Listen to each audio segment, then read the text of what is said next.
बात करें अरावली की तो अरावली पहाड़ियों की परिभाषा और संरक्षण को लेकर बड़ा मोड़ सामने आया है, जब कल सुप्रीम कोर्ट ने अपने पिछले निर्देश को फिलहाल स्थगित कर दिया और कहा कि इस संवेदनशील मुद्दे पर और वैज्ञानिक स्पष्टता जरूरी है।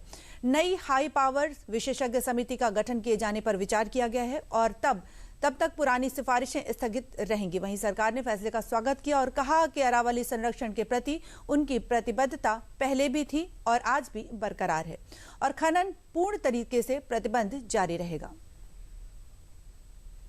अरावली पहाड़ियों की परिभाषा को लेकर सुप्रीम कोर्ट ने अपने पहले के निर्देशों को फिलहाल स्थगित कर दिया है। सोमवार को हुई सुनवाई में मुख्य न्यायाधीश सूर्यकांत की अगुवाई वाली 3 जजों की पीठ ने ये फैसला सुनाया।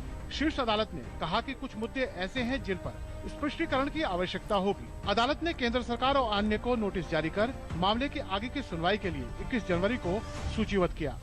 शीर्ष अदालत ने साफ कहा है कि इस संवेदनशील मुद्दे पर और स्पष्टता की जरूरत है, क्योंकि विशेषज्ञ समिति की रिपोर्ट और कोर्ट की टिप्पणियों को अलग अलग तरीके से समझा और पेश किया जा रहा है। कोर्ट ने आदेश में कहा कि जब तक एक नई उच्च स्तरीय विशेषज्ञ समिति गठित नहीं हो जाती, तब तक पहले की समिति की सिफारिशें और कोर्ट के निर्देश लागू नहीं होंगे। अदालत का मानना है कि किसी भी अंतिम निर्णय से पहले वैज्ञानिक, पर्यावरणीय और भूवैज्ञानिक पहलुओं की समग्र समीक्षा जरूरी है। पीठ ने कहा कि वो एक नई हाई पावर्ड एक्सपर्ट कमेटी गठित करने पर विचार कर रही है, जो अब तक बनी सभी समितियों की सिफारिशों का समेकित मूल्यांकन करेगी। ये समिति ये भी जांच करेगी कि पहाड़ियों के बीच 500 मीटर के गैप में नियंत्रित खनन की अनुमति दी जा सकती है या नहीं, और यदि दी जाए तो ऐसे संरचनात्मक मानक क्या हों ताकि पर्यावरणीय निरंतरता को नुकसान न पहुंचे।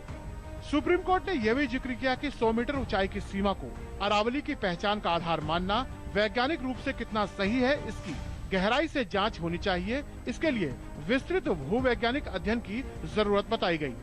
सुनवाई के दौरान सॉलिसिटर जनरल तुषार मेहता ने कोर्ट को बताया कि अरावली राज्यों को पहले ही सभी खनन गतिविधियां रोकने के निर्देश दिए जा चुके हैं। साथ ही ये भी सुनिश्चित किया गया है कि नई खनन लीज कहीं भी जारी न हो।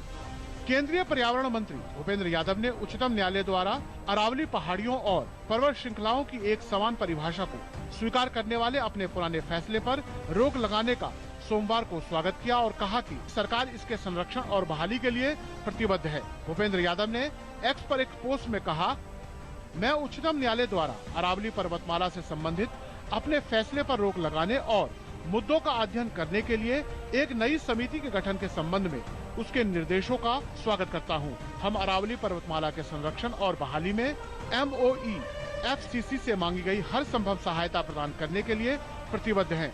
वर्तमान स्थिति के अनुसार नए खनन पट्टों या पुराने खनन पट्टों के नवीनीकरण के संबंध में खनन पर पूर्ण प्रतिबंध बरकरार है। गौरतलब है कि उच्चतम न्यायालय ने अरावली पहाड़ियों और पर्वतमालाओं की एक समान परिभाषा को 20 नवंबर को स्वीकार कर लिया था तथा विशेषज्ञों की रिपोर्ट आने तक दिल्ली, हरियाणा, राजस्थान एवं गुजरात में फैले इसके क्षेत्रों में नए खनन पट्टे देने पर रोक लगा दी थी।